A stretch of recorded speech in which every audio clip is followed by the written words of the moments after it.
Well, good morning, everyone. Welcome to our Wednesday morning trading room. My name is Eric Senft. I'm going to be your host here for the next hour and a half or so. Let me get you my monitor so you can see what's going on.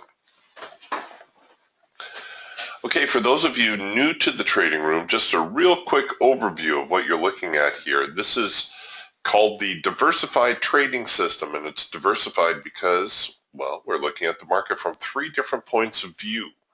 Here in the top left, we have the Hawk Scalper. Top right is the Falcon Swing Trader.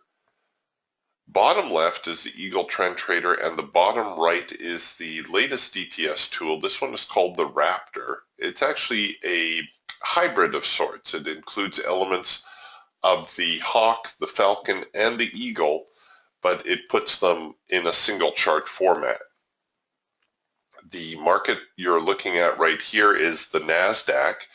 I'm also following crude oil and soybeans this morning, but I would be happy to take a look at any market which is of interest to you. And for those of you who have been to the room before, you might notice that my bars are looking a little bit different. They're different widths. That's because I'm using the new dynamic equivolume bars from Indicator Warehouse. This is a brand new product. It's just out this week, and I'm going to have a special discount for you for those of you in the room today. So let's just see, the market just opened up a little while ago, just getting our bearings here.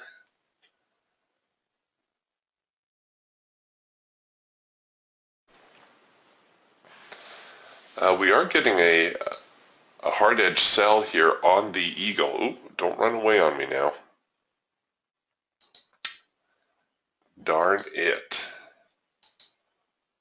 I don't usually take a signal this close to the open. We're only a couple minutes into the session, but a hard edge bounce off of the Eagle, this trading band, that's usually a pretty good signal. You're going to notice with the equivolume bars also that the market volume increases at turning points.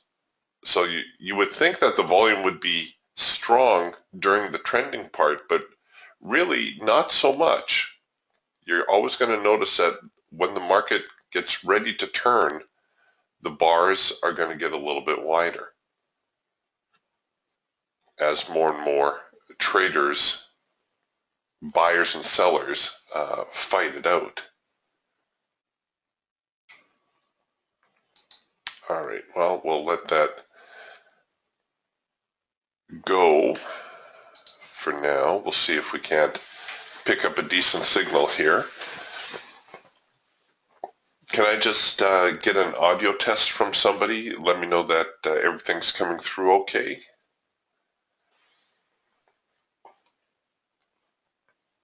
Great. Thank you.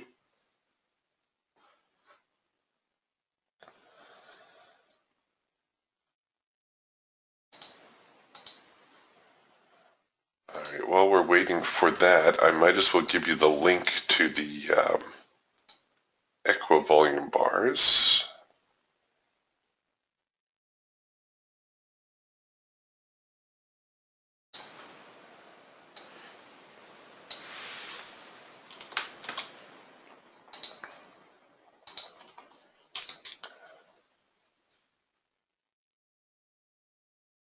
All right, there's the link where you can learn more about the equivolume bars if you're interested. And here is for today until the end of the month. So for the next week, you can save 10% off of the purchase of the equivolume bars if you use that code.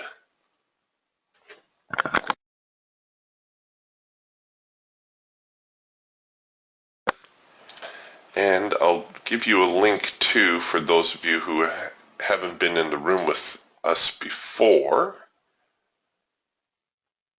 Some of these tools that you're going to see me use, if you would like more information on those, I'm going to give you a link that you can follow to get details on the tools.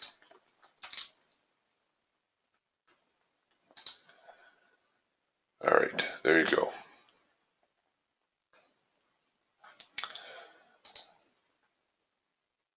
All right, that takes care of the housekeeping.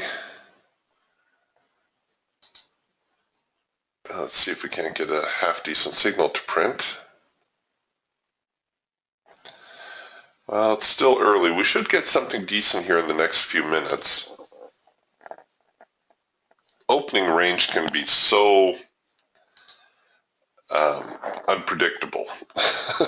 Well, I know you think the market is unpredictable most of the times, but opening range even more so because, well, the market is searching for direction. Let's take a look here on the Hawk Scalper, where we're starting to print a whole lot of yellow bars. Now, yellow bars on the Hawk Scalper are actually a sign of balance or neutrality, especially when they're printing on more or less the same latitude as they are here. What ends up happening is you get this barbed wire effect, and the bar color is breaking up, the filter is breaking up. This is really a market that we want to try to avoid, at least until it gets outside of this trading range.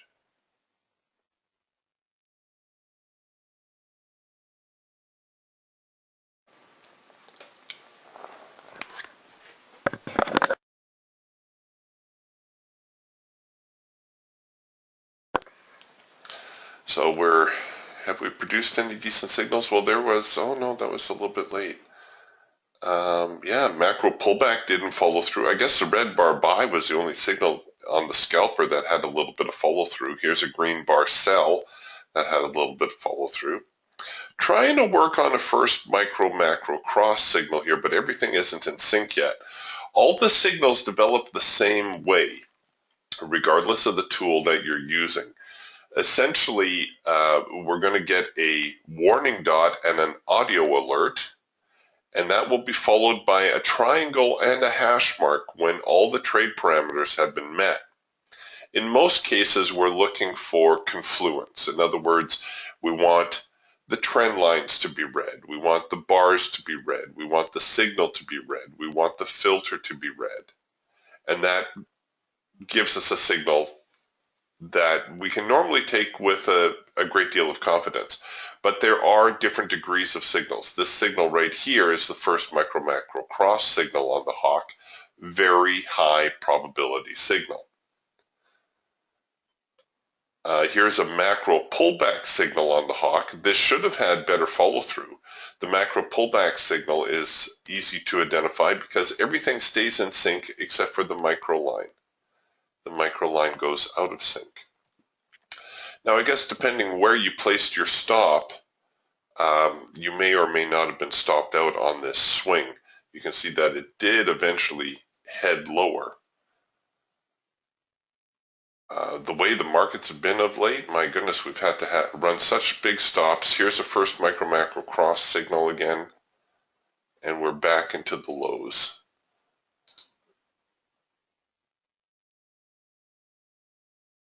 Now here's actually a trend change signal on the Falcon and the Raptor. So let me show you. Oh, darn it, they're going to run away on me again.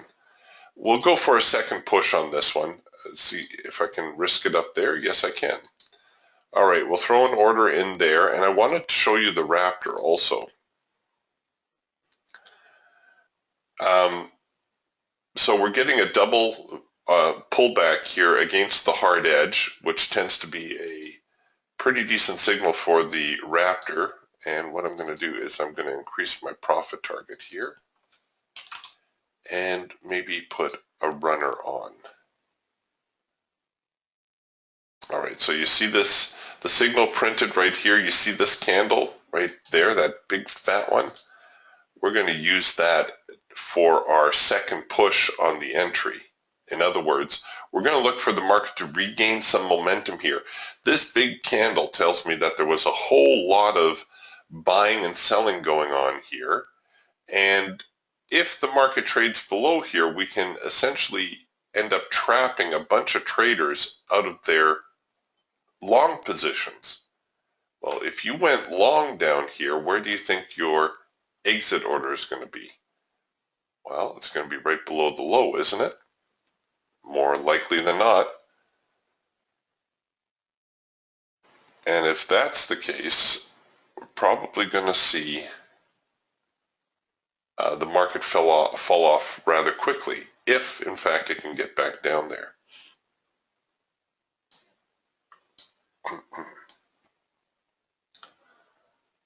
We'll leave it right there at 42.59.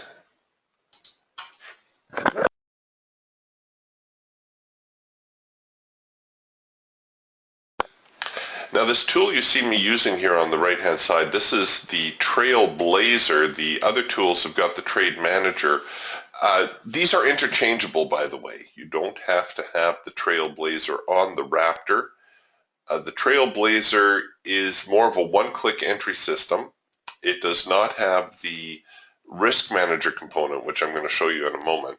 But both systems have 16 different stop strategies to choose from, and all of them are customizable. So right now, if I go with the ATR strategy, it's going to be right there, but I think I'm going to dial it back a little bit. Try to keep it closer to that hard edge. And if we get this order to fill, you're going to see that it's automatically going to place my profit targets and my stop losses. All right, there you go. We took a little bit of a slip there. We wanted 42.59. We got filled 42.58 3/4. Oop, I forgot to enable my stop. There we go.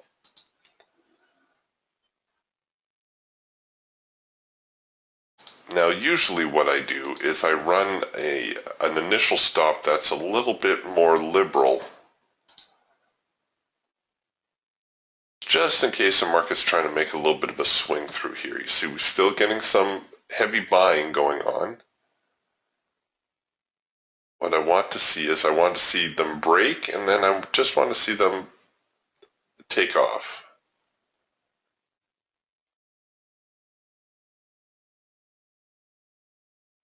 Come on.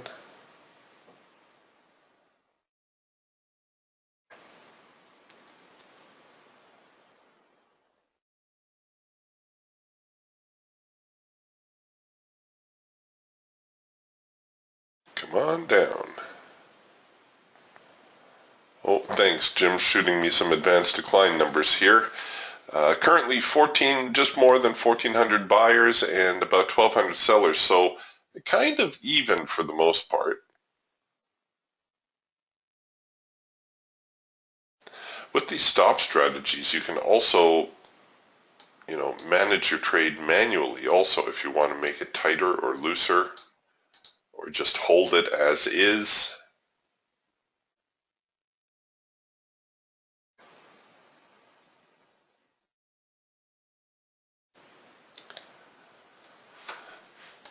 So what I'm looking for here, because this is obvious area of support, once we break here,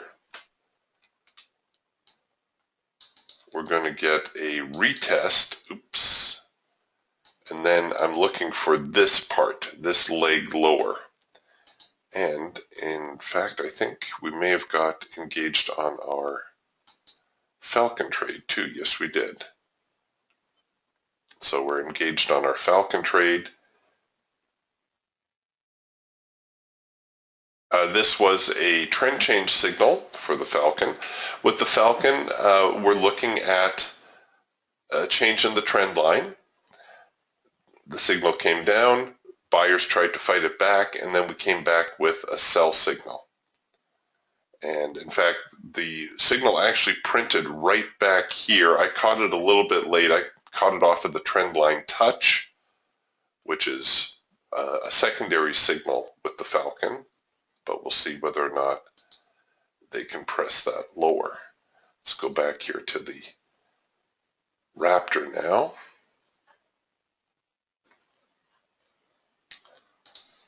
Get some of these things out of the way. Okay, just about to hit my break-even trigger, maybe. Come on, you can do it.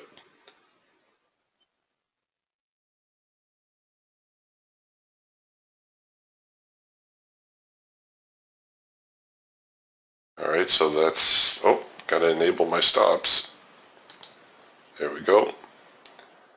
Now these blue dots, you'll see them move. The stop strategy would be managed according to, or my stops would be rolling with these blue dots according to the stop strategy that I've chosen. Right now we're at break even and the scoundrels are just hovering one tick above my profit target. Get down there. This tool you see here, this is called the Geiger counter, and it is essentially a tape reader. So we can see there was a whole lot of selling going on here. That would have been right back here when we got that little bit of a break. And the Geiger counter needle was very red, telling us that there was a lot of selling pressure there. And now they're coming back a little bit. You see, we've got this little green envelope. This is also part of the Geiger counter. This is one of these add-on tools. It will work on any chart, any trading system. It is not unique to DTS. Come on. If we get this bar to fold, then I think we're going to see a little bit of a move here. We've got some room down here. Come on. Come on. I know Jim's going to tell me, lose that break even, Eric. Yeah, thanks, Joe. Joe says he's going to throw in a bunch of orders for us just to get the NQ to tank. All right. Okay, so we hit our first profit target both on the Falcon and the Raptor. And the Raptor, I have a runner in play. So you're going to see here, I'm going to change stop strategies, maybe go with parabolics. They're a little bit more aggressive. And you're going to see the tool, the Trailblazer here, pick up the stops and start rolling it with the trade. So what that allows me to do, well, it takes a lot of stress out of the trade, for one thing. A lot of people aren't comfortable rolling their stops. They don't know when to roll them. So, like I say, we've got 16 different strategies here to choose from. You can find one that is you're most comfortable with. Something like the parabolics or the bar high-low is going to protect the most profit. And then we've got things like super trend and chandelier and ATR. They're going to be a little bit more liberal. They're going to give you a little bit more staying power. But I'll leave the parabolics on so that you can see how it actually adjusts the stop. And it will pick up the stop and just start rolling it. That also allows you to look at other markets, you know, because really you don't need to monitor this trade anymore. You've got the Trailblazer / trade manager looking after it for you. Okay, you see the width of this bar here? There was a big tug of war there. If we get another, yeah, see, there we go. Now we're talking. So we're starting to flush some of the buyers out now.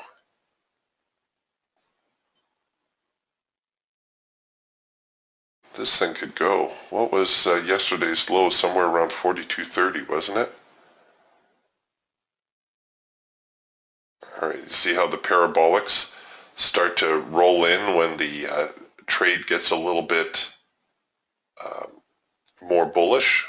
When the trend starts to slow down, the parabolics take it, snap it in nice and tight. Now, if you wanted to try to ride this trade out a little bit more, of course, you'd go with something maybe like the ATR, which would hold your stop back here still. But that's my whole point, right? You have these options.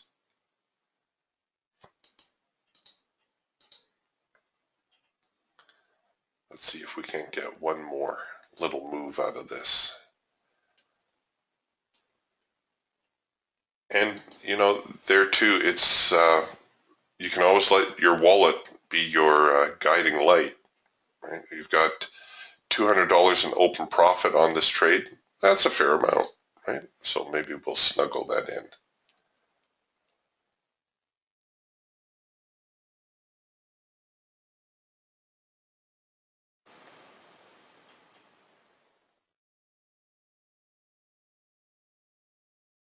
Come on.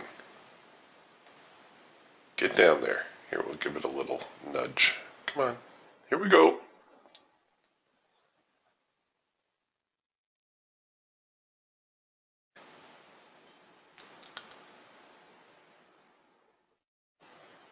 Oh, we're going to get tapped here in a sec.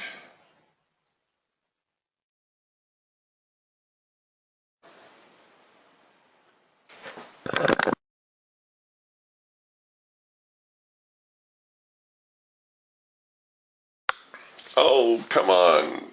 Come on, sellers. Joe is asking, what are your filter settings on all four birds? I go with the default. The Raptor is the only one that I've tweaked a little bit because out of the four tools, the Raptor is really the only one that you can make any serious adjustment on. That's one thing that we've done with the Raptor is we've made it a little bit more tweakable. The other birds are all set and the programming is locked. But with the Raptor, you can do things like you can adjust the size of the band, you can adjust the filter. So the Raptor filter I have set at, come on Raptor filter. The Raptor filter I have set at 10 ticks, and I think the default is 12. So I've sped up the Raptor filter a little bit, and the filter on the Hawk is set at 6. The filter on the Falcon is set at 8, and the filter on the Eagle is set at 12. So those would be the factory settings on the filter.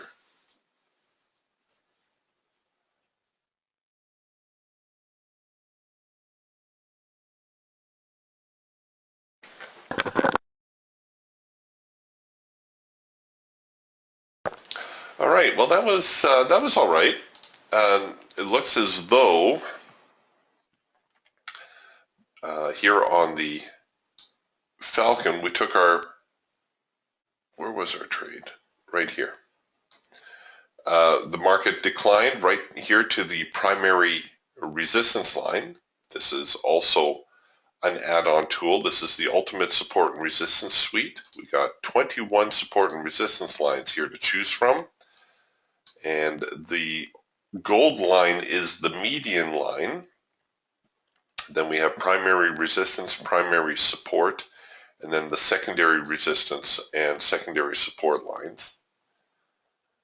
And it looks as though, at the moment anyway, we're at the primary resistance. We're above the median line, which generally means that the market's a little bit bullish. But if we fail here at the primary support, we could easily see the market retrace here to the median line.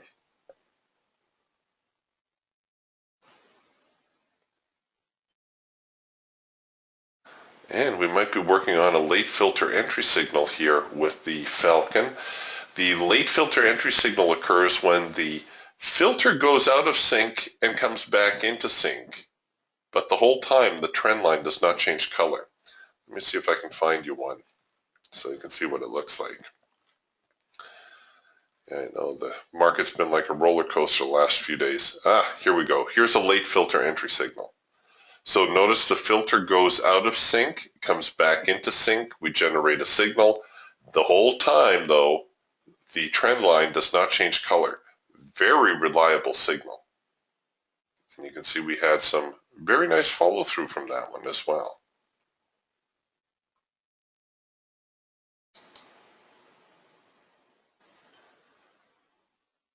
All right, well, the filter's not back in sync just yet. Oh, and now we're actually might be printing a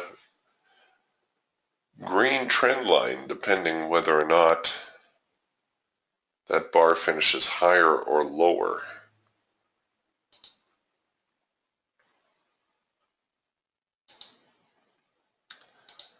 Here on the Eagle, we've got the trade forecaster, and it's telling us that we're in trend mode, but only for about another 9 or 10 minutes, after which time we're going to be moving into swing mode. So it was a short-lived trend, it seems.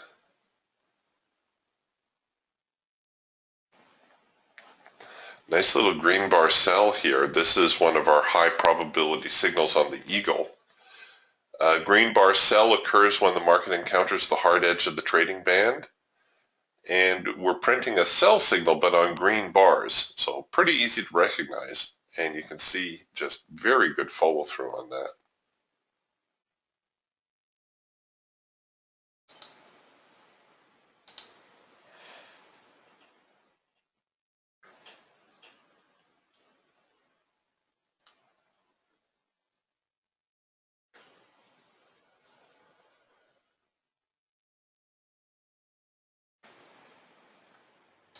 Let's turn off the preview. Oh, we were working on a late filter entry signal here on the Falcon, right here. The signal completed, but it never engaged. See, if I roll this back, this is what it looked like.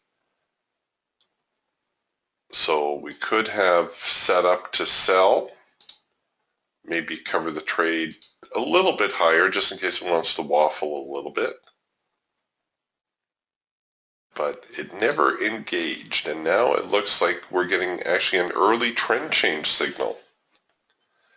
These occur just as the trend line changes color, but the key component to the early trend change signal is this, what I call the test of the extreme.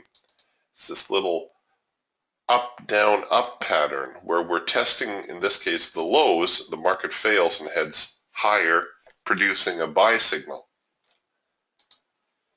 They're reasonably accurate, but you don't want to get too aggressive with them. You want to see that test of the extreme before you get too anxious to buy. And this should always develop into a proper trend change signal also, if in fact the market is going to be inclined to head a little higher. But right now it looks like that one's doing not too badly.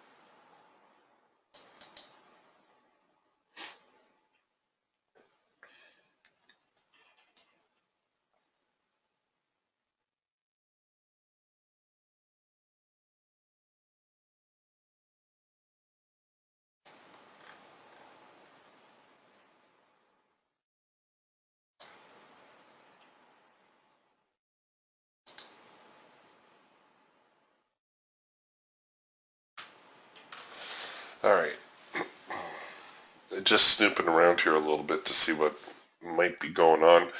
Crude oil, let's bring crude oil over here. Here's crude oil, and this is on the Falcon. You can see we took a nice little bounce here off of the median line with our support and resistance suite. Bounced up to the secondary resistance, and now we're kind of skewered by the primary resistance. Today is inventory, of course, for crude oil. In about a half an hour's time, we'll get the inventory report.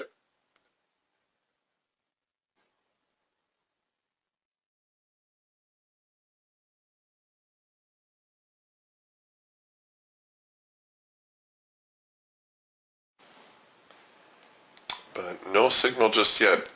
Waffling quite a bit. The filter breaking up a lot, the trend line breaking up a lot, just a general back and forth type thing, which I suppose we should expect on report day.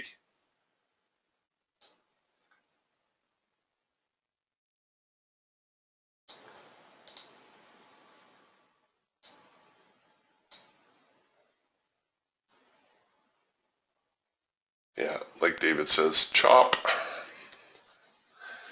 It's a choppy day.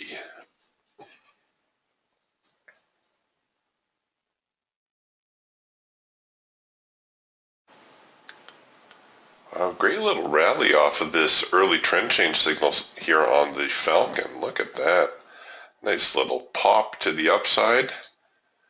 I would have set it up like this, covered below the low. Boom. Gotta like those.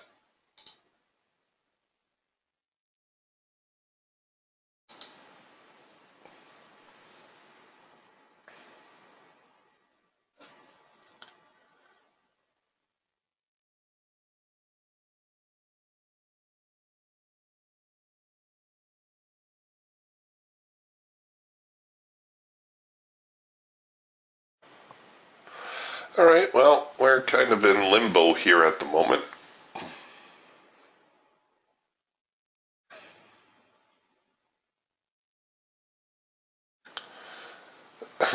Yeah, David says he's going to change from the crude oil to the NASDAQ. Crude oil, especially of late, any of you who've been following crude know it's just been painfully slow.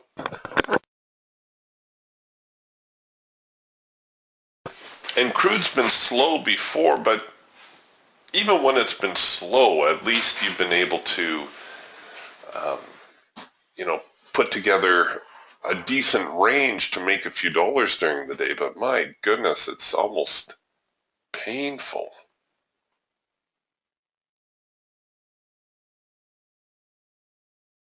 Yeah, like David says, a lot of chop in a tight range. That pretty much sums up crude oil.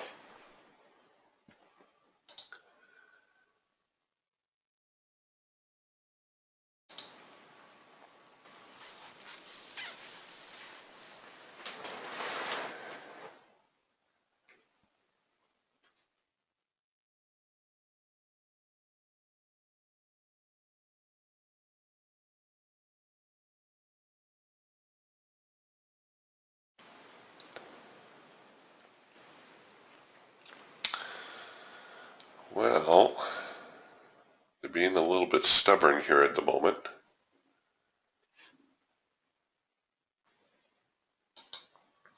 What's holding me back a little bit is the band here on the Eagle, which gives us our directional bias.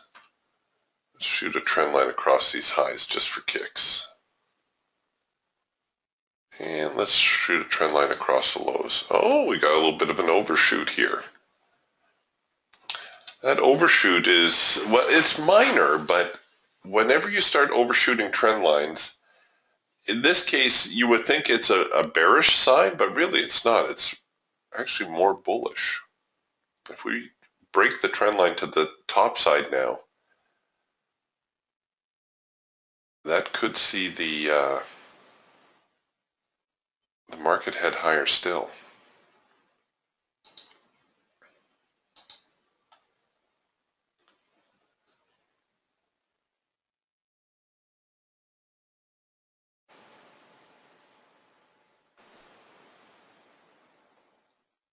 Well, we did have a first micro-macro cross here, and it looked like it too just found our profit target. Let's say we set it up like that. Yeah, look at that. Just hit our high probability target. And now we might well see the market turn around. That happens a lot where the trade will go just far enough to hit our high probability profit target and then do a little bit of a spin, turn on its heel.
All right, let's see if we can't get a macro pullback out of this. I'm sure we will. And we're working on a trend change here on the, pardon me, the Raptor. We should see some support as the market comes into this cloud.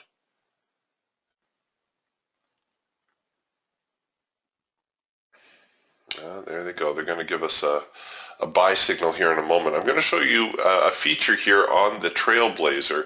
You've noticed me set up the trades on the trade manager by, a couple of clicks, clicking for the entry, clicking for the stop, clicking to enter the order. But with the Trailblazer, we actually have it set for one-click entry. So watch this. We're going to produce a buy signal here in a moment. And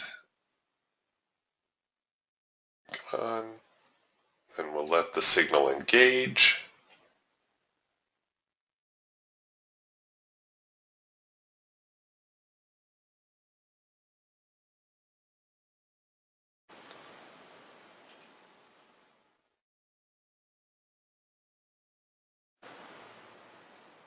Or not.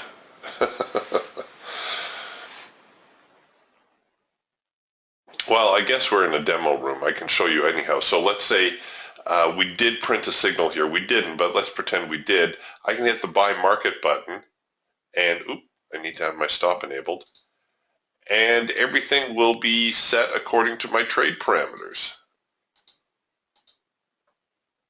Right, so my stop will be in play, my profit targets are in play, my break-even trigger, if I choose to activate it, is in play. And that's the nice thing about the Trailblazer, is because it's a one-click system. Sometimes if the market is moving a little bit fast, or if you're a trader who likes to enter with market orders, say off of trend lines and whatnot. Let's say you're shooting a little trend line across the bottom here and you're looking to buy on a limit. Now you can also enter the buy limit manually like that, or you can, watch the market, and if it's getting close enough for you, you may choose to throw a buy order in there. So that's a nice feature with the Trailblazer. You can do the same thing with the Trade Manager. You can select from different order types. The nice thing about the Trade Manager is this component right here, the risk component. It will never allow you to risk more than you can afford to lose. So regardless of where I place my stop, let's say I want to place my stop way down there, it's still controlling my risk. Let's say I want to place my stop really, really tight. It's still controlling my risk. But did you see? My risk amount never changed. Way down here it was $270, essentially $300. And here it's $300. But what's changed? The number of positions I'm taking. So this trade I could do with 5 contracts. The other trade I could only do with a single contract. Okay, here we're coming in with a red bar buy signal. This is a weaker signal for the hawk. It usually develops toward the end of a trend. So I'm going to run my stop a little bit deeper.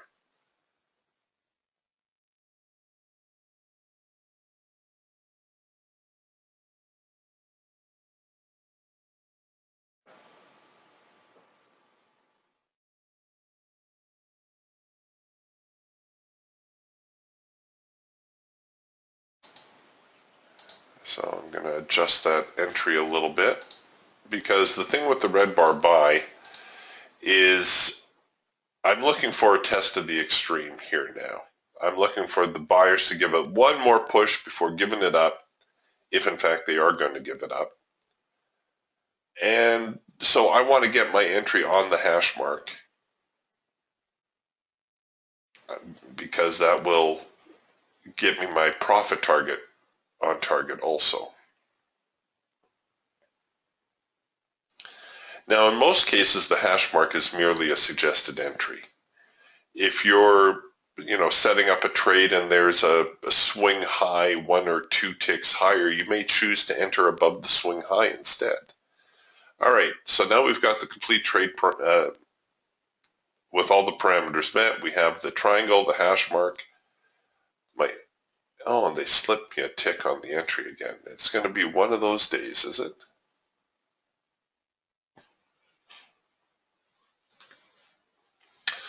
All right, now because this is a lower probability trade, I'm going to go with something maybe like the bar high low, which is going to be a little bit more aggressive. Oh, we hit the break even trigger and hit the profit target. So I didn't even have time to adjust the trade to make the stops more aggressive. I was going to go with the bar high low, which would keep the stops only a couple of bars back, or whatever I set. All right, nice little opportunity for a little scalp as we wait for the next signal to develop.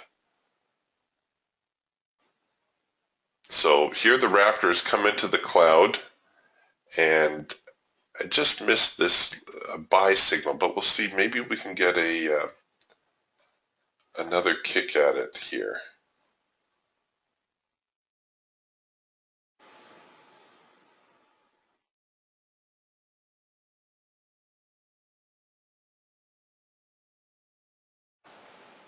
Or maybe not.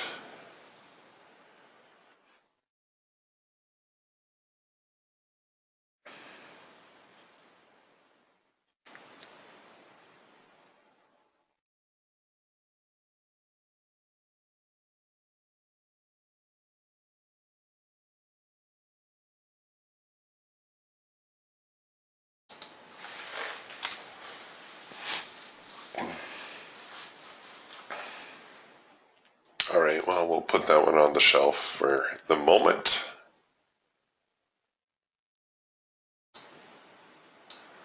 You can see there's no shortage of signals.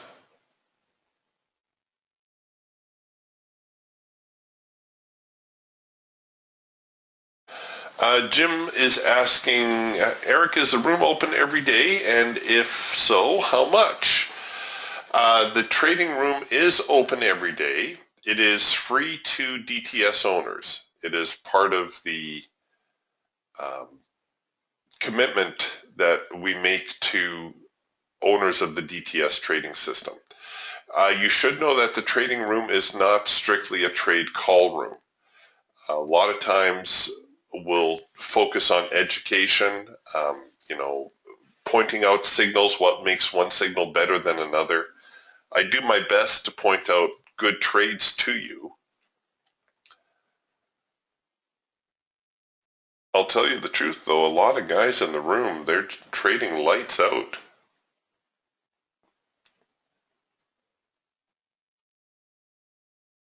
Every day somebody is telling me, I made $500 here or $300 there. It's fantastic. It really is, because as a trading room moderator, there's a lot of pressure if you're in the room for me to call trades for you. I don't want to be responsible for your money. I have enough being responsible for my own money.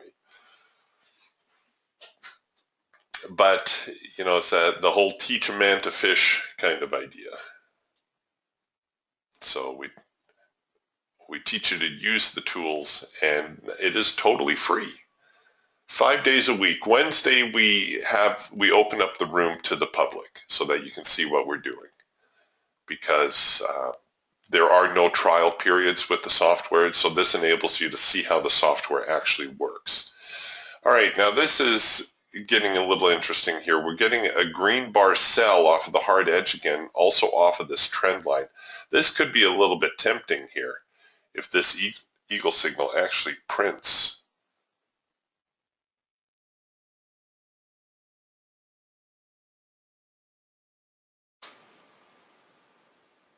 The market very indecisive at the moment, which is making things a little bit more difficult than they need to be.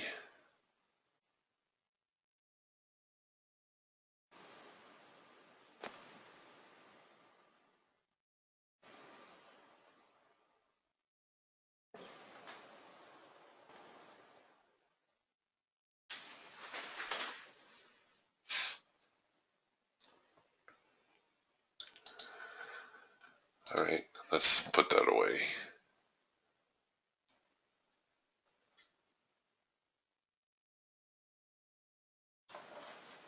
Oh, um, Jim. Jim says I'm a DTS owner, but I haven't gotten the link. I'm going to give you Adam's email address. You can email Adam, and he will get you all hooked up. Same thing with Hans. Hans is asking the times. We normally run from the market open to about 11:30 Eastern, depending what's going on. Lately, we've been shutting it down at around 11, just because the market seems to dry up a little bit by then. We don't do the afternoon session. I leave the afternoon session up to you, and it gives me a chance to do a little bit as well.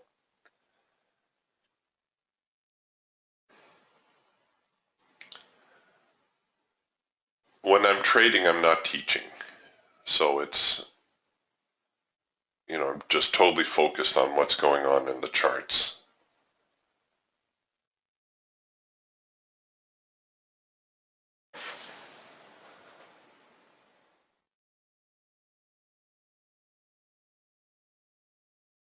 And yes, Hans is asking, I'm a Raptor owner. Does that entitle me to enter the room? Yes, absolutely.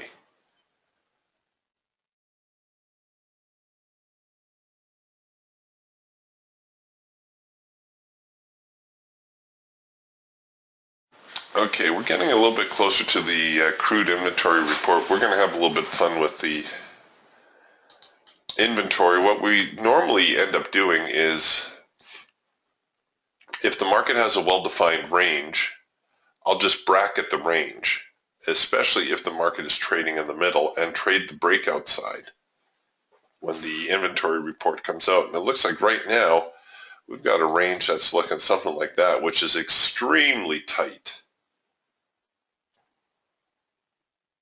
You could go with the bigger range. You could go with that one there, which is not so much for crude oil. The danger, of course, is that crude oil could give us a fake breakout, which is not at all unlike crude oil to do.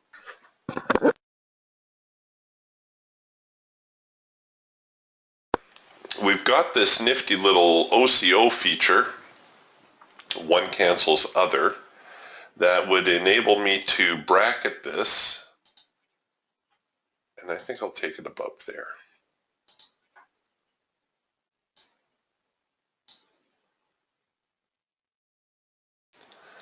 A lot of times, if the market has got a signal printing on one of the DTS tools, it will actually have pretty good follow through as far as the crude inventory report is concerned.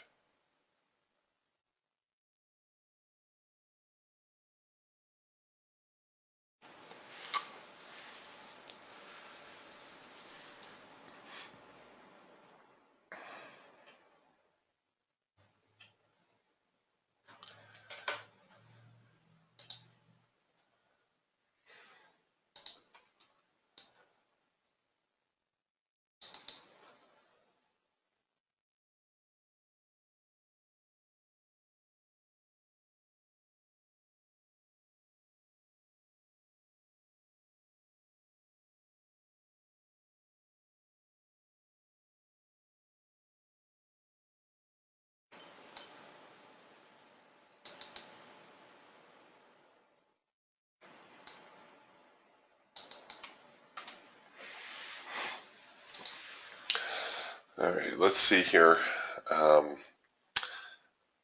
Maybe what I'll do is I won't be too greedy today. We'll set profit targets,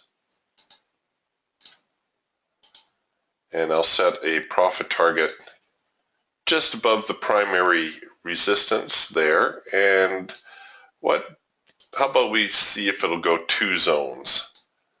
So I'll set a profit target just before the secondary resistance here and the primary resistance down here, or the primary support, pardon me. And how close are we to inventory? Oh, we've still got about another 7 or 8 minutes. With these orders, when you're using the OCO function, you need to be careful because these orders are live the moment you put them on your chart. So you don't want to be too careless with them. Start looking away and doing other things. You may find yourself in a trade that you don't want to be in just yet.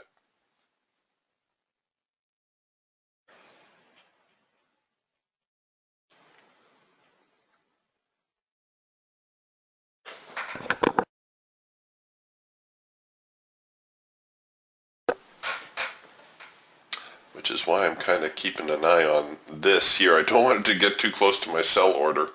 If it does, I'll move it away. I suppose the other thing I could do is we could just bracket, since it's skewered the primary resistance, we could enter below the median line and above the secondary resistance line. You know what? I almost like that one better. Let's do that. And then we'll move our profit target down here, just in case it moves 2 zones again. There we go. That'll be our profit objective.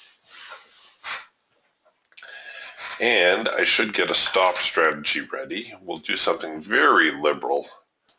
Give us a whole lot of staying power. And then I can always adjust it as the trade goes on.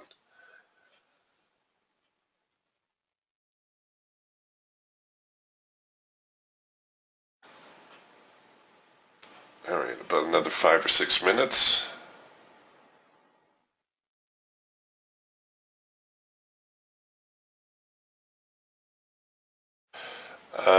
Jay is asking, would you show crude oil charts?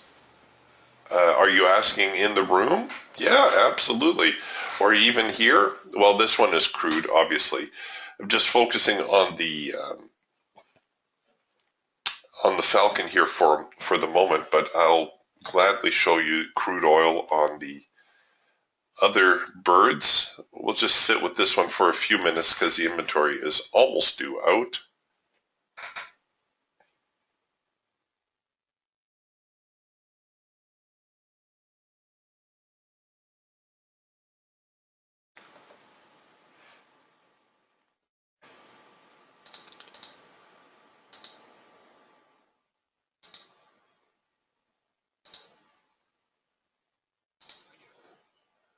We'll just see here.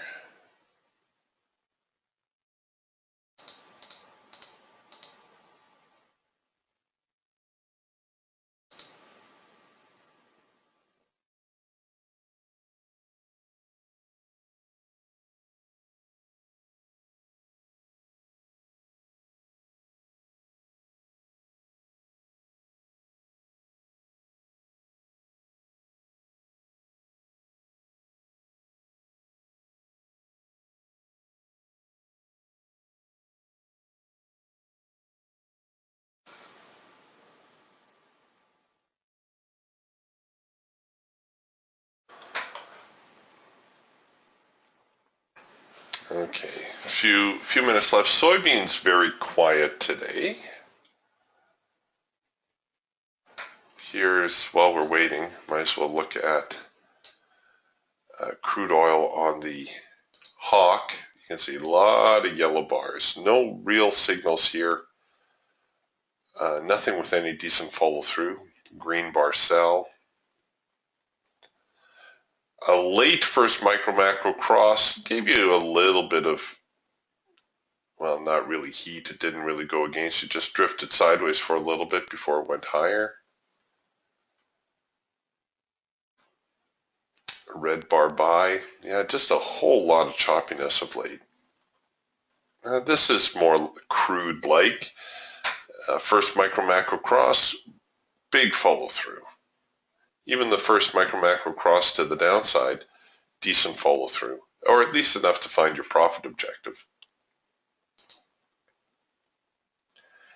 And then you get this. Not so much fun.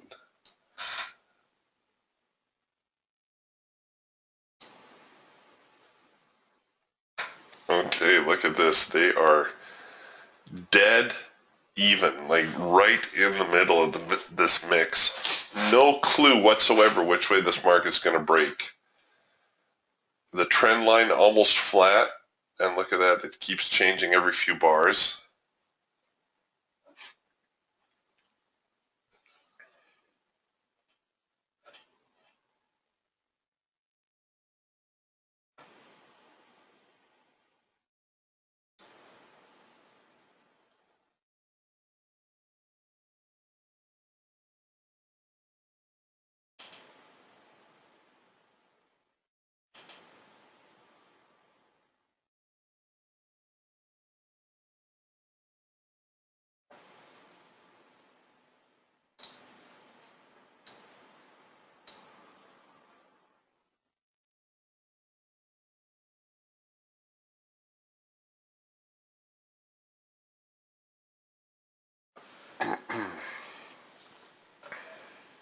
Oh yeah, this report's going to be a biggie.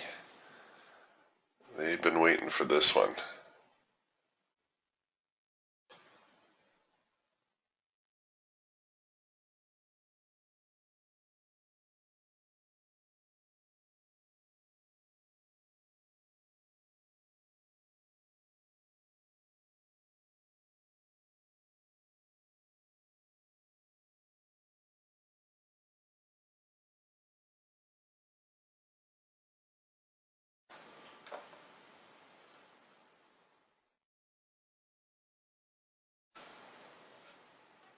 All right, should hit the floor any moment. We'll see I should have put the Geiger counter on here so you could see it really light up.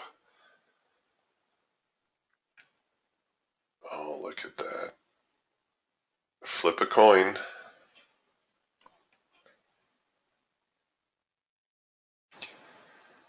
1 minute.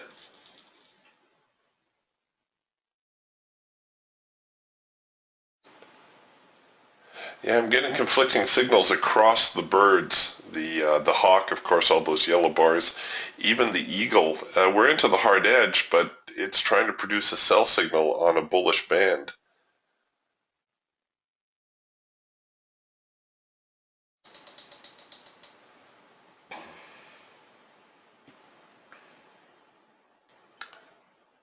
All right. Okay, it should hit the floor any moment now.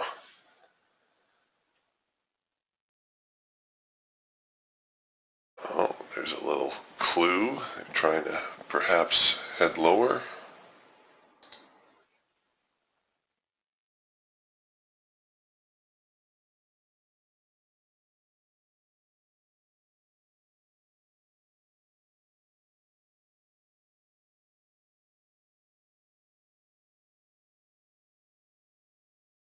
Huh.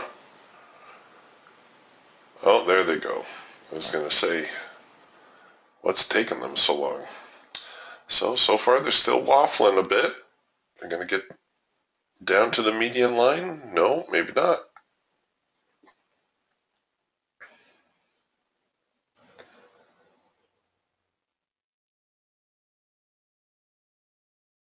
So with the OCO order, if we see the one side fill, it's going to cancel the other side. That's the whole point of using the OCO.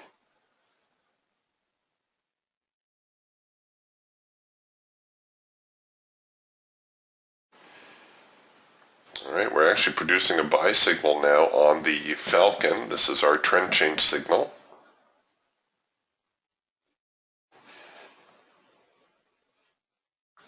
I think this happened the other week too, that like 3 or 4 minutes into the trade, nothing was going on.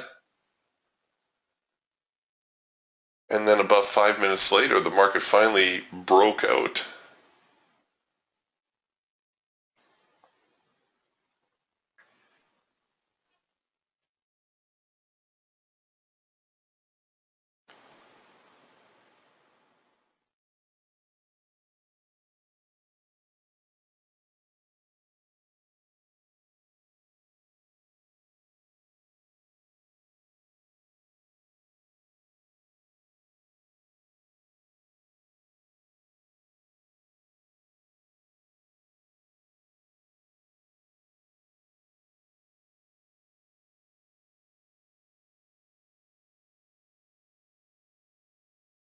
All right, here's another trend change or a trend line touch signal. So the Falcon definitely looking a little bit more bullish.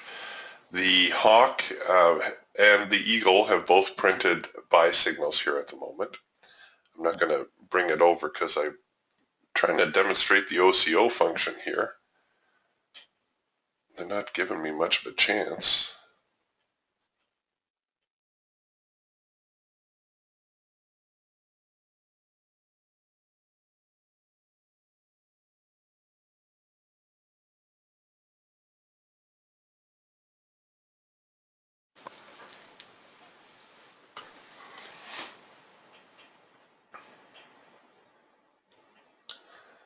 Well,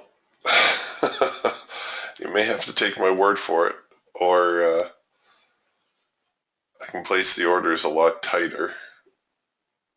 Here, we'll just give it a chance here to see if it'll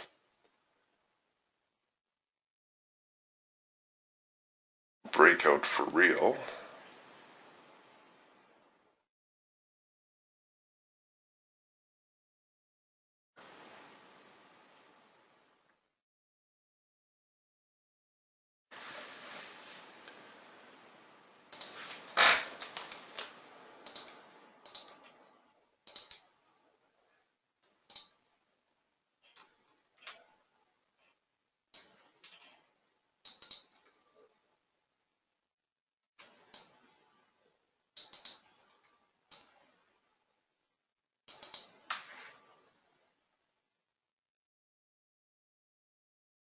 Come on.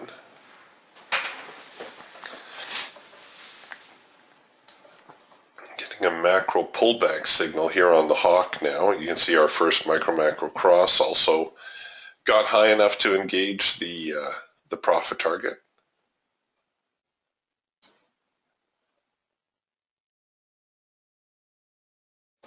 But the market being held pretty well by our support and resistance lines.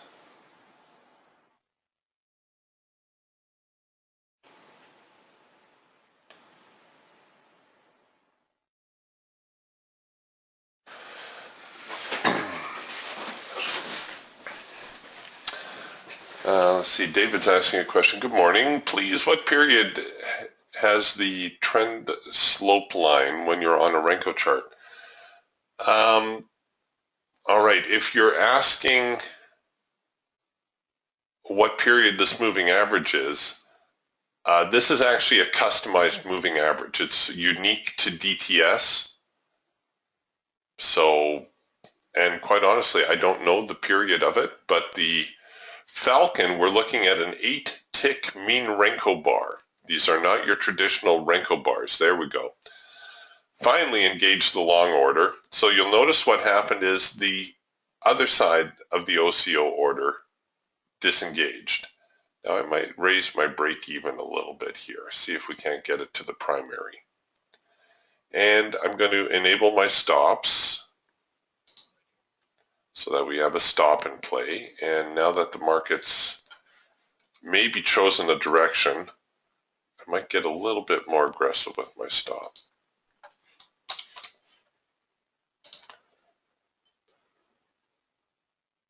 I know there's going to be a little bit of a swing here, which I'm trying to keep it out of the way. I'm going to cancel that order there, which was our sell order. And now we'll put that back on the shelf and we'll let that do its thing now that I have the trade manager on it and I don't need to worry so much about managing the trade.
All right.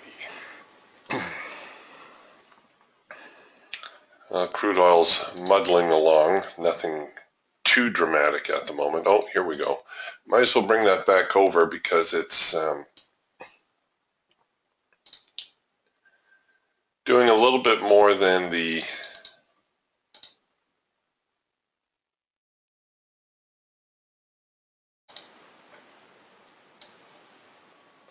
NASDAQ at the moment. The NASDAQ's put in a very nice run, but seems to be slowing somewhat.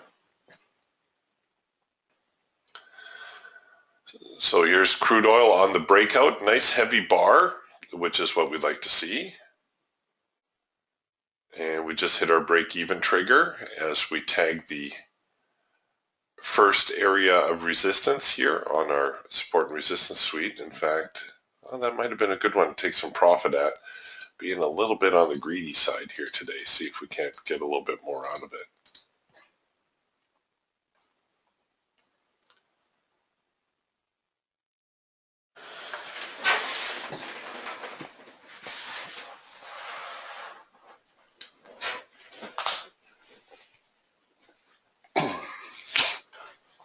Come on, buyers, don't give it up just yet.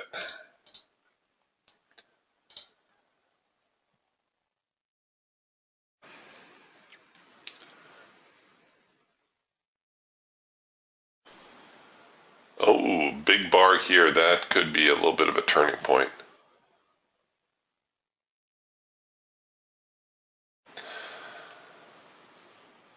Question here from Tony. Tony asks, is there any correlation moves among the YM crude oil and the 6E? Well, crude oil, I used to watch crude oil in respect to the stock indices like the YM. And normally what would happen is if you saw a rally in crude oil, you would expect a rally in the stock index also. So they had not a one-to-one relationship, but a general bias that if crude rallied, you would expect the stock indices to rally. The 6E, I'm not really familiar with a correlation between the three markets. The 6E would have more correlation maybe with Brent crude or the DAX or the Stocks 50 or something like that.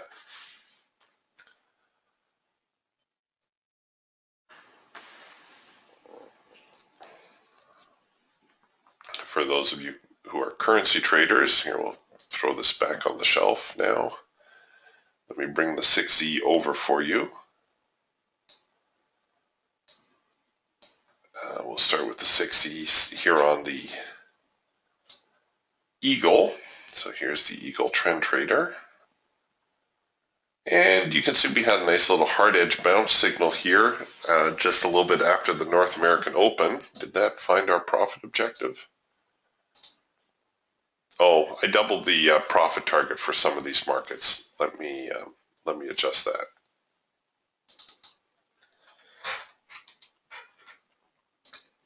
So our high probability target, it looks like, yep, we hit our profit target on that one.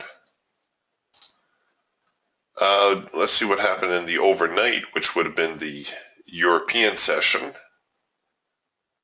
Some tough trading, really. Here was a signal that would have been very difficult to take because it was going into these lows. We knew these lows were strong because look at what happened.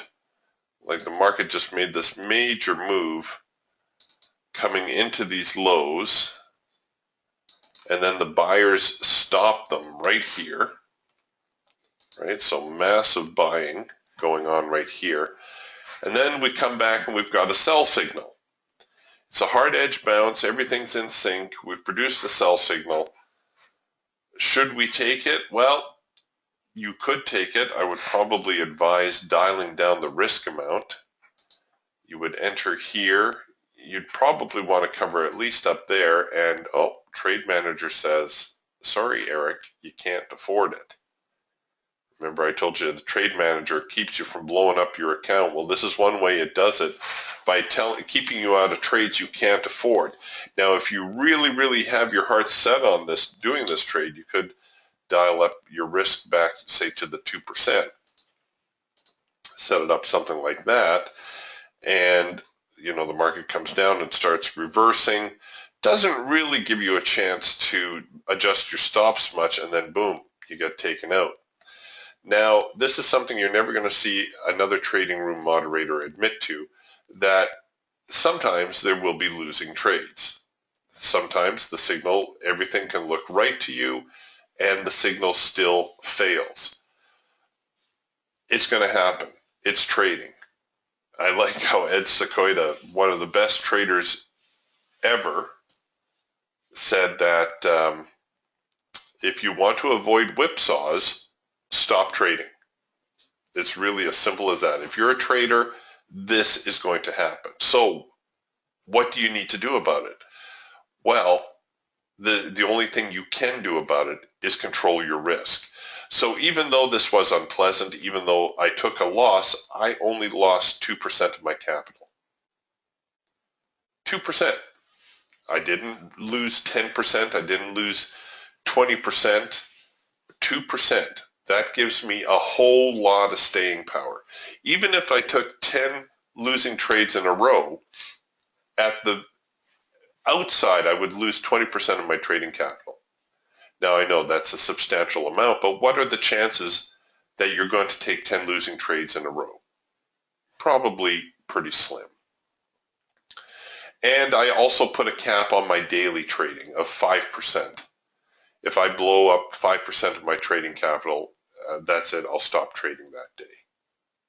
Or you may have a pain threshold, depending what amount of your trading, but usually anything to the tune of $1,000 stings enough to stop trading.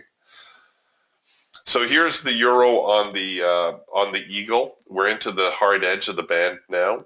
We may come out of here with a red bar buy. This is a red bar buy signal. It's a high probability signal for us.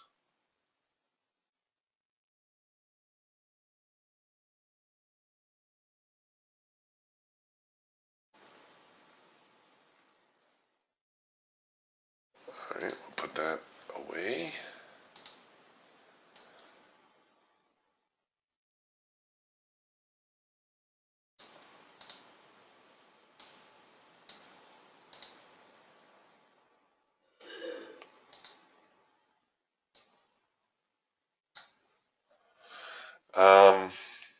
Here is the euro on the Falcon. And we had a little trend change signal right here. So the trend line changes color, the market comes down, does that little retest, comes back, prints a signal. And I'd probably cover that above the high. Oh, again, I've doubled the profit objective here. I would need to dial that back a little bit to get to our high probability profit target.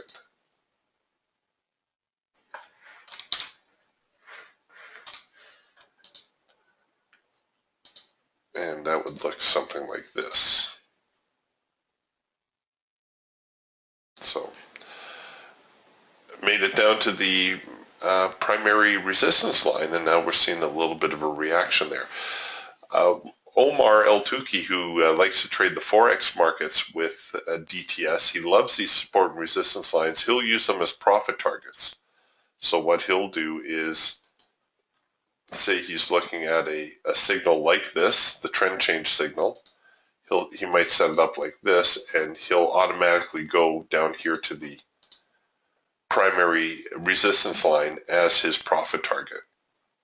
And he would have done pretty good.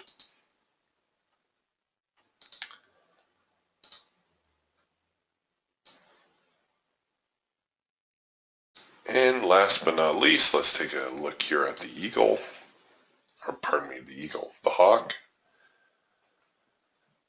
Just generated a first micro-macro cross, and I do believe that we're probably there already regarding our profit target. So the first micro macro cross, no, sorry. Did that print? Was everything in sync? Yes, it was. So the first micro macro cross signal is essentially the first signal where everything comes into sync. It's a very high probability signal.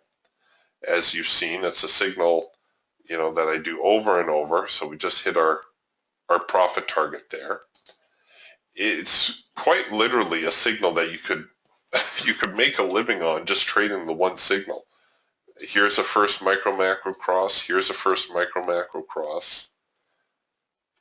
Here's one. I don't think that one made its profit objective though. Let's see. I think it might have been a little bit light. Oh, just tagged it. You would have hit your break-even trigger. That's the good news on that one. Here's a first micro macro cross. Here's the first micro macro cross. So you see they're all over the place. And even in a market like the euro, oh, that's a macro pullback. Well, macro pullback / first micro macro cross.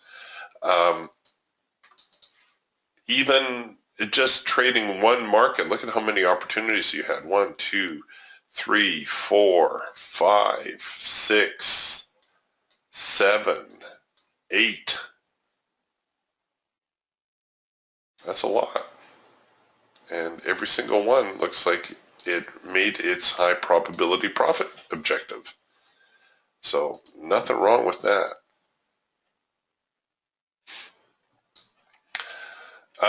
Tony's asking, is there any correlation between the stock indices and the 30-year bond? Yes, absolutely. The 30-year bond tends to move inverse to the stock market. In other words, if the stock market is going higher, the bonds tend to be going lower. And vice versa, of course. I used to watch a 30-year bond chart, not so much to trade it, but rather just to see how it was reacting to the stock market. They say the bond traders are the smartest traders in the world. And really, if you're trading at 31.25 a tick and you're trading markets that trade in 130 seconds, you got to have your wits about you.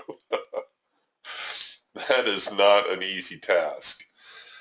So if I saw, say, the E-mini or the Dow or NASDAQ or Russell or any of the stock indices putting in a big rally, and I glanced over at my bond chart and the bonds were more or less stagnant, I would be a little bit suspect.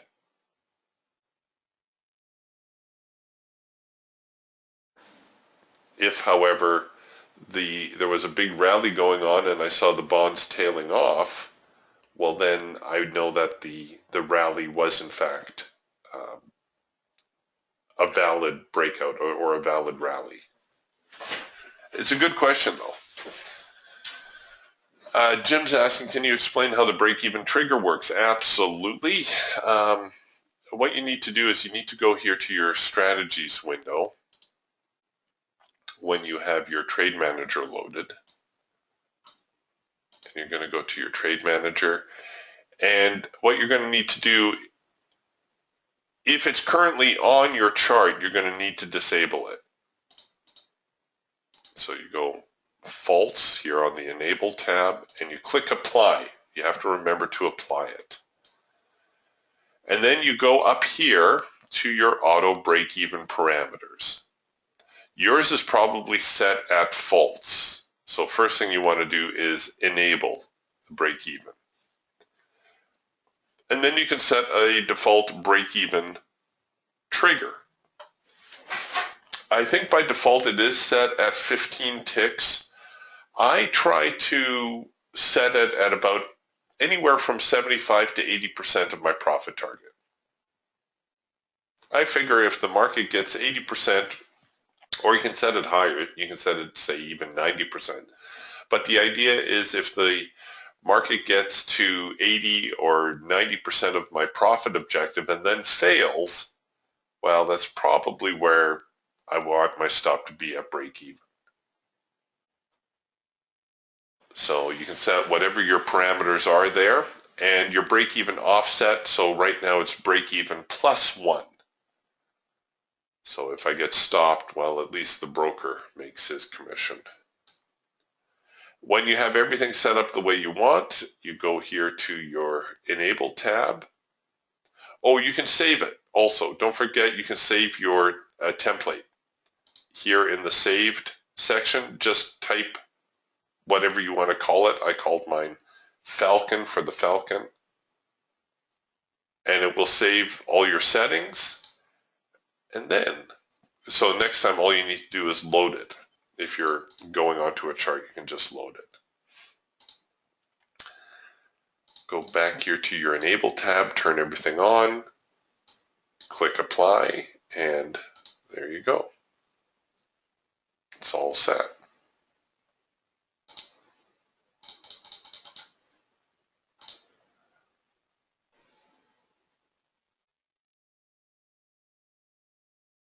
Oh, Jim says, but what does it mean that you move your stop to break even? Yeah, here, the best thing to do is an example. Let's see if we can find a market that's actually moving. Now, we don't have a complete signal here. I'm just doing this for illustration purposes. I'm going to sell this. So I just hit the sell market button. Looks like we might be retreating a little bit. I'll throw a stop in above the, well, we don't need a stop right now. Oh, yes, we do, because for the break even. Okay, so there's my stop up here. Now watch what happens if the market trades down here and engages the break even trigger. The trade manager will automatically roll my stop from up there to the break even. Or in this case, break even +1, because that's what I have it set at. The point is it does it automatically, so you don't even need to worry about it. Here, let's get this in a little bit closer because it's being a little stubborn. I might have to roll this back a lot more. Oops.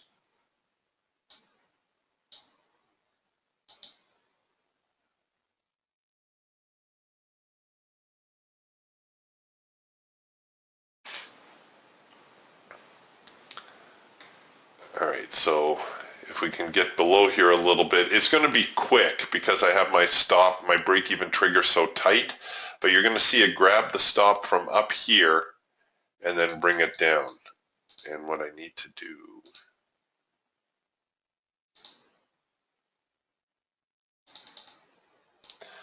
I'm trying to find a stop strat. Oh, I know. Yeah, let's do this.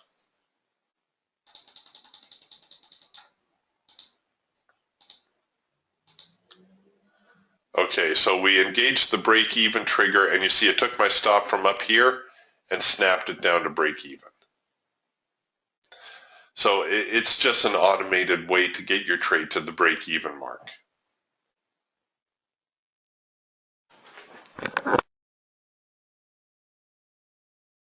Probably made that clear as mud.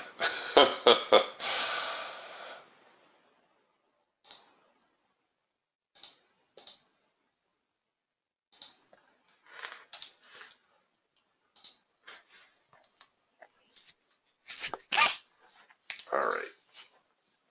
Okay, I'm just going to go through the questions, make sure I haven't missed anybody's questions.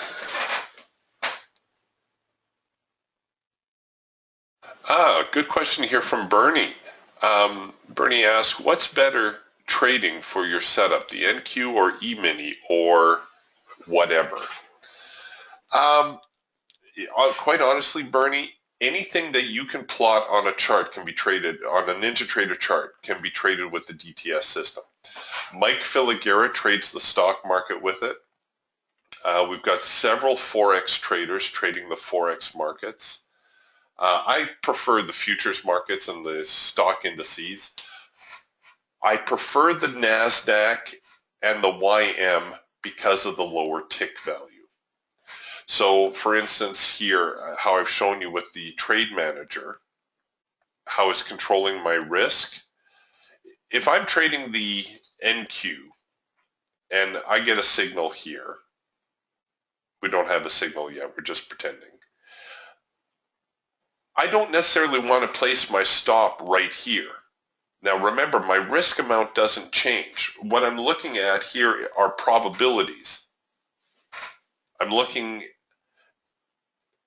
what is the most probable trade I can have?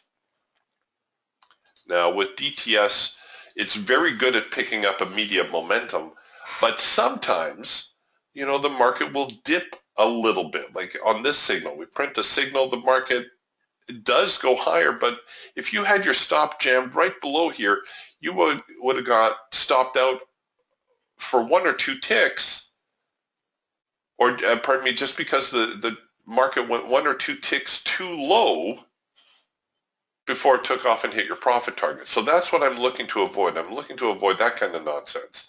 So what I end up doing is I usually, at least to start, give the trade a reasonable stop.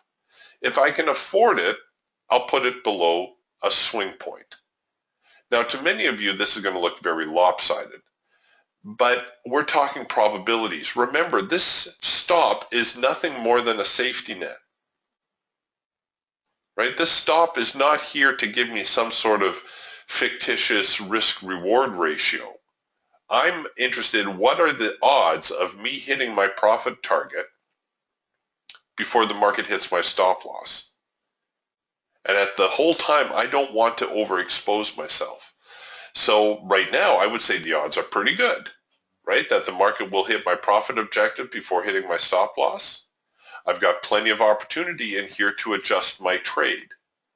Right? So the market's moving against me a little bit. Had I placed my stop right here initially, well, guess what? I would now have incurred about a $240 loss, because that's what my risk exposure tends to be, about $250 to $300. Yeah, see, almost $300 loss, because my stop is a little bit too tight. It's a valid signal, but the market's just not ready to rally just yet. So what if I put my stop right about there? Okay, notice the risk amount does not change. It's still $300. What are the odds that the market will find my profit target now? Well, probably still pretty good, right? We're talking probabilities. The probability is probably pretty good. Okay, so this is the thing I like about the NQ, is even placing my stops like this, I can still manage to take about 2 contracts. The E-mini, however, trades at $12.50 a tick. So I'm going to pull the E-mini up here in a second so that we can compare. And the markets will be making more or less the same type of setups.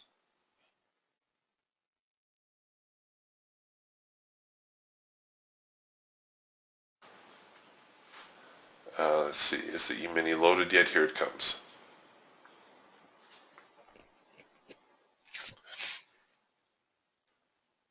All right, so here's the E-mini now on the Hawk. And you can see we're working on more or less the same setup. We don't have the signal just yet. We're working on a macro pullback. But now here's the problem. Okay, I know the signal is going to print right about here.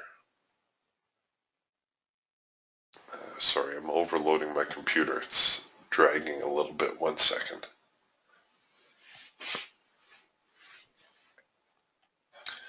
Okay, so we've got a signal that's going to print right here. Now, where am I going to place my stop? I place my stop right there. Okay, not bad. $300. Well, here I need to adjust my profit target. But my point is, can I cover below this swing low? This would be the same swing low that what we saw on the NASDAQ, relatively speaking, as far as the formation goes. No. So whereas I could cover it on the NASDAQ, there's no way I can cover it with the E-mini. What about halfways? Oh, I can.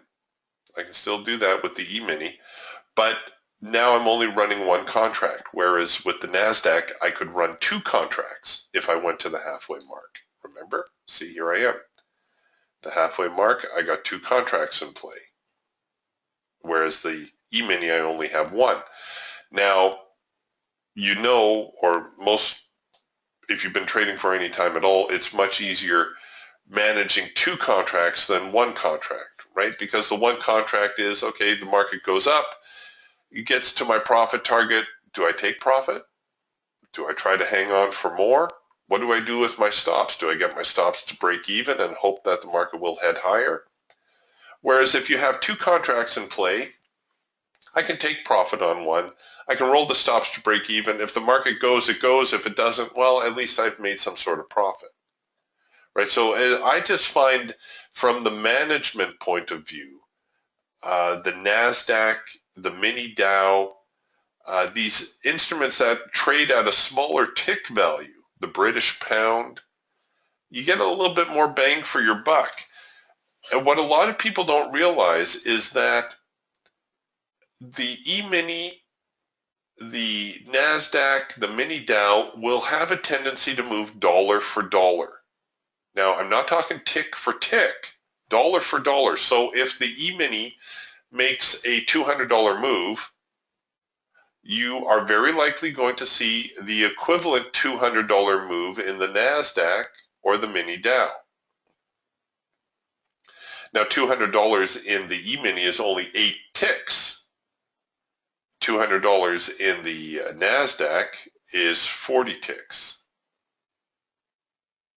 So you do tend to get dollar for dollar type moves. So I don't see any real disadvantage to trading something like the NASDAQ or the mini Dow. I know the E-mini is a whole lot sexier. You know, when you're hanging around at the party and people are asking you what you're trading, it's a whole lot sexier to say crude oil and the E-mini because everybody knows those. Well, everybody knows the NASDAQ too, but if you say mini Dow, all they hear is mini? Why aren't you trading the big Dow Jones? You're trading the mini? But no, I think they're missing out. I think you're missing an opportunity, at least, like I say, from a management perspective, if nothing else. But that's a very good question. But as far as using the strategies, you can use them on anything. Let's put them here. Let's see what's going on with Facebook this morning.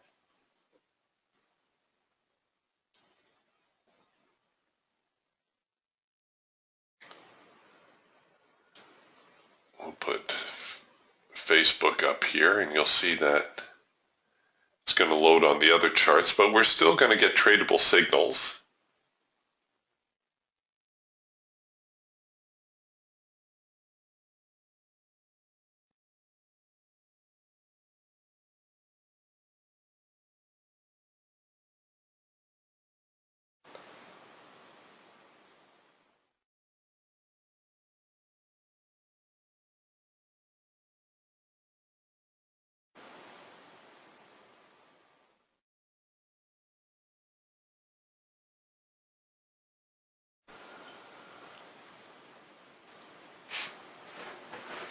Okay, so you're going to see here in a moment that the signals repeat regardless of the market that you're trading.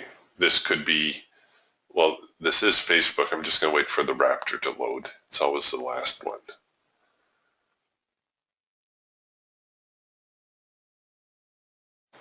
Come on, Raptor.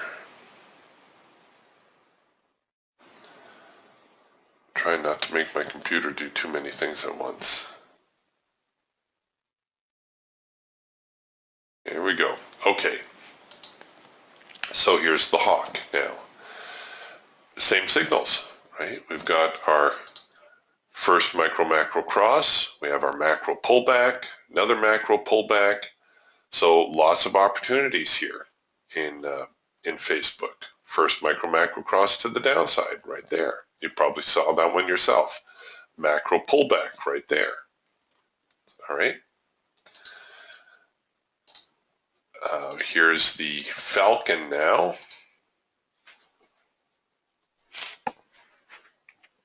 And oh, look at this. We just had a late filter entry signal right here. Filter went out of sync. Trend line never changed.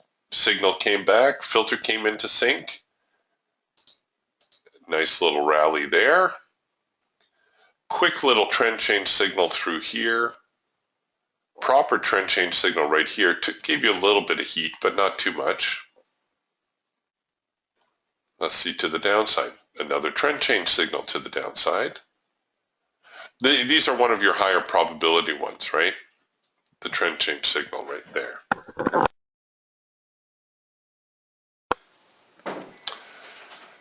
And let's see, what else do we have going on here? Let's take a look at the Eagle.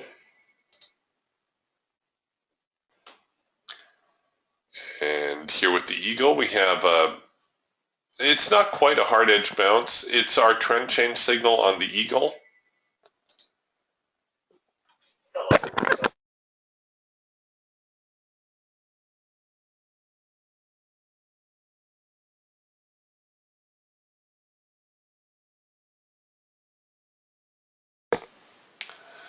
All right, and so this is a soft edge bounce. We actually got a red bar buy signal here.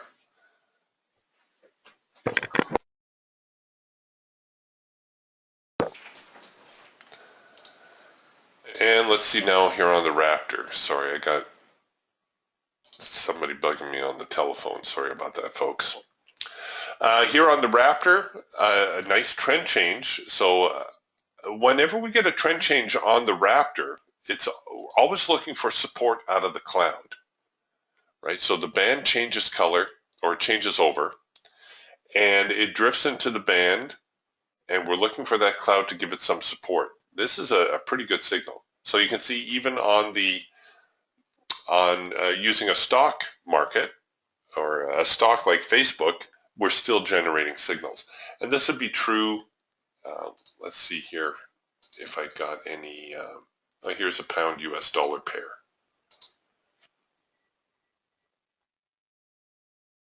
And this would be the same as watching the 6B.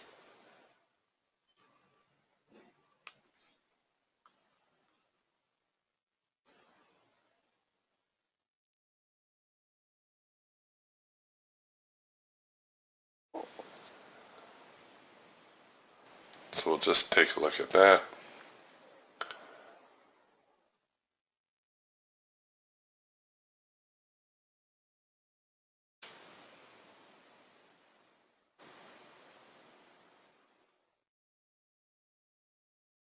Oh, wow.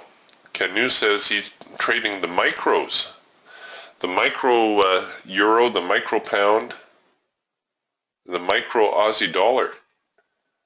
He says they work really well considering the low overnight margin. Well, good for you. I've never tried my hand at those. Tony's asking, do you look at a higher tick charts, for example, a 16 or a 32 tick for a longer term trend? Well, you can, but don't forget, I have 3 tools here. Each one is specifically programmed to identify the peculiar market condition that it's been designed to detect. In other words, I have a trend trading tool. This one, the tools are not the same as taking like a 5-minute chart, a 15-minute chart, and an hourly chart, right? You scalp off the 5-minute, you swing trade the 15, and you trend trade the hourly. That's not what these are. These are specifically designed to pick up these market conditions. So we've got a scalping tool that has been programmed to pick up scalp trades. We have a swing trading tool that has been programmed to pick up swing trades. And we have a trend trading tool that has been programmed to pick up trend trades. The programming is different for each of these birds. They are all separate from each other. The Raptor is, like I said, kind of a hybrid. because we had people saying, well, I'm trading a laptop, or I don't want to get multiple monitors or whatever, and they end up wanting to trade just off of one chart.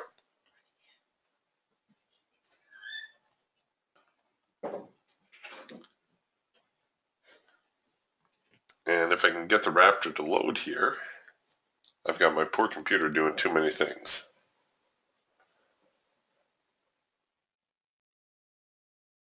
Come on, Raptor. Well, it will load. There we go.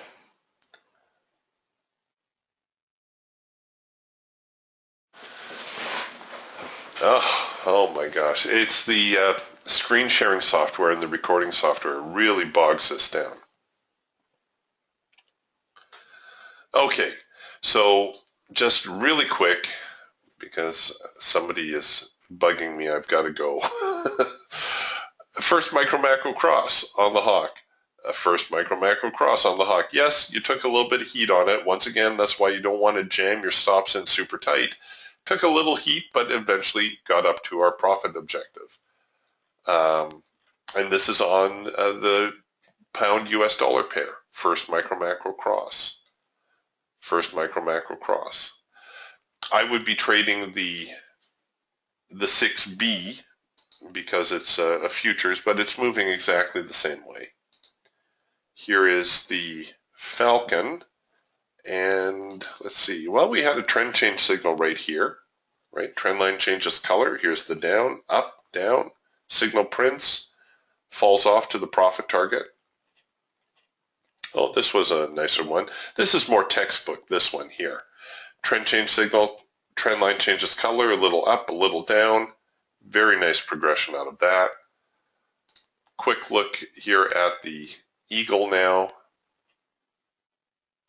I know I'm kind of beating this to death, but people are always wondering, can I trade the market I'm interested in? Nice hard edge bounce right there. We're working on a green bar sell. So if this comes back with yet another sell signal, I would be all over selling that. So we'll see. And last but not least, the Raptor, which, let me get rid of this here for a second. There we go.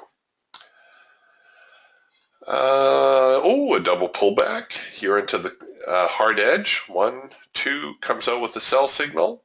That's a pretty good signal. Let's see if we got a trend change. Yeah, we got a trend change going on. So the Raptor and the Eagle right now, a little bit conflicting signals. Again, that just goes to show you that the tools are designed to pick up different setups in the marketplace. So here we're coming into the cloud now. If it comes out of the cloud, if the cloud lends some support, the Raptor is actually going to generate a buy signal, and that should be a good probability buy. All right. So like I said, I know I've kind of beat that to death, and I apologize, but it is an important point.